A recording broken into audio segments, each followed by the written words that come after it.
The Newsday continues here on One News Now Business. I'm Diego Castro.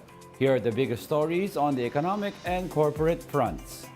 The country's outstanding debt slips to 14.27 trillion pesos in September. Based on data from the Treasury Bureau, that's a 0.6% decline from the record high 14.35 trillion pesos in August.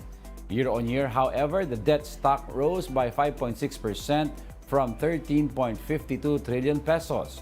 Domestic borrowings made up over 68% of the debt stock, while the rest was sourced externally. The Treasury attributes the month-on-month decline to net repayments of both domestic and external obligations. The Bureau also says the local currency depreciation against the US dollar had minimal effect on debt stock valuation. The Philippines registers the fastest growth in motor vehicle production in the ASEAN region. The country logged a 33.3% growth in production in the first 9 months of this year, assembling a total of nearly 85,000 vehicles compared to over 63,000 last year. In September alone, the country assembled some 10,800 units, a 23% increase compared to 8,800 in the same month of last year. After the Philippines, Malaysia logs the second highest growth with 11.3%. Meanwhile, Myanmar had the largest contraction at 73.8%, followed by Vietnam and Thailand.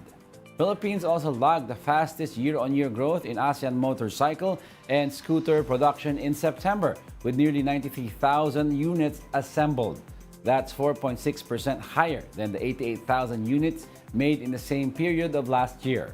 The Philippines also saw a 26.9% increase in motor vehicle sales, selling almost 315,000 units from January to September.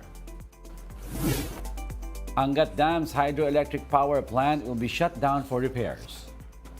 The hydropower plant in Bulacan is scheduled for major repairs and will be closed for 2 months starting November 6 until January 6 next year. The power plant's operator, Angat Hydropower Corporation, said the closure is part of efforts to modernize the facility.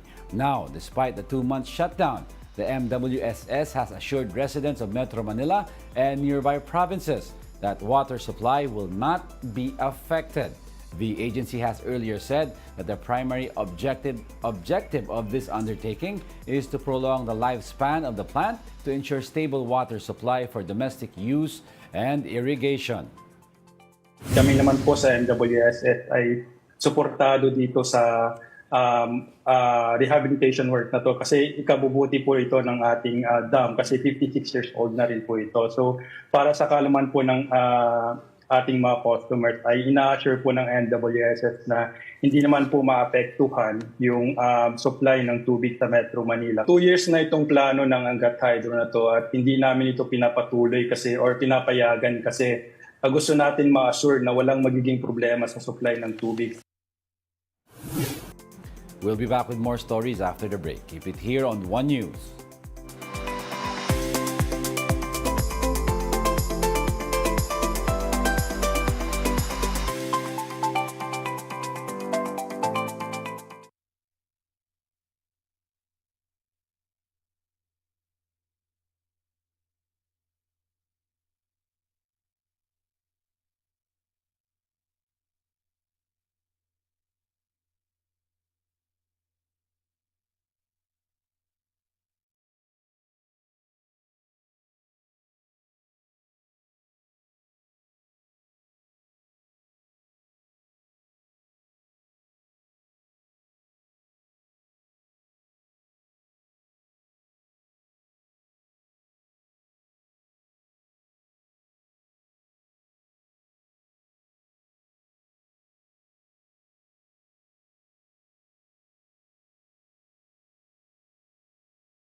You're still watching One News Now. I'm Diego Castro. Despite more lenient restrictions, fewer visitors are expected at the Loyola Memorial Park this All Saints Day.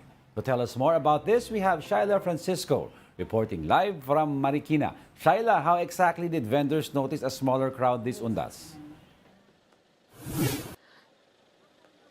Diego, small businesses are surprised to see fewer visitors here in Loyola Memorial Park today. They say this is very evident as sales has been slow this morning.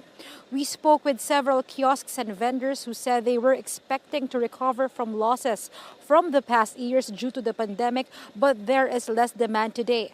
The management of Loyola Memorial Park says visitors could just reach 20 to 25,000 compared to around 95,000 visitors same day last year. Some visited early before going to their respective provinces this long weekend, while others went straight here after the barangay and SK elections. Some of the visitors used this time to visit the famous personalities buried here, including Francis Magalona, former Marikina Mayor Bayani Fernando, Julie Vega, Miriam Santiago. Despite fewer visitors, security is tight in the area. In fact, no lighters and matches are allowed inside to avoid fire-related incidents. Instead, they can approach the caretakers to light the candles for them. Diego, for those planning to visit Loyola Memorial Park here later, the Marikina government is implementing a one-way traffic scheme along A. Bonifacio Avenue that is from the Barangka flyover to Marikina Bridge. This is in effect until November 2. Diego? Thank you. That was Shaila Francisco live from Marikina. For those yet to purchase flowers, make your way to Dangwa, where these are offered by vendors at lower prices. Local white orchids are now priced 500 pesos per dozen from the initial 700 pesos. It is also being sold for 300 pesos for half dozen. Malaysian mums now go as low as 170 to 200 pesos from 400 pesos, while a small basket will set you back by 150 pesos. Paper roses are priced at 250 pesos, while larger Chinese roses are at 400 pesos. Carnations are currently the best sellers this Undas season, which are being sold for only 600 pesos for 20 pieces. Meanwhile, sunflowers are priced 100 pesos per stem. Stargazers range from 150 to 200 pesos per stem, while daisies and gerbera are also available for 300 pesos per bundle. Arranged local white orchids are now 500 pesos for half a dozen from the previous 700 pesos, while Malaysian mums range from 1,200 to 1,500 pesos from 1,500 to 1,800 pesos previously. There's still a lot of flowers left at Dangwa, and the vendors are eager to sell them out this Undas season, so most prices have been reduced. And those are the top business stories of the hour. I'm Diego Castro. Join us again at 2 p.m. We are One News. All sides, all the time.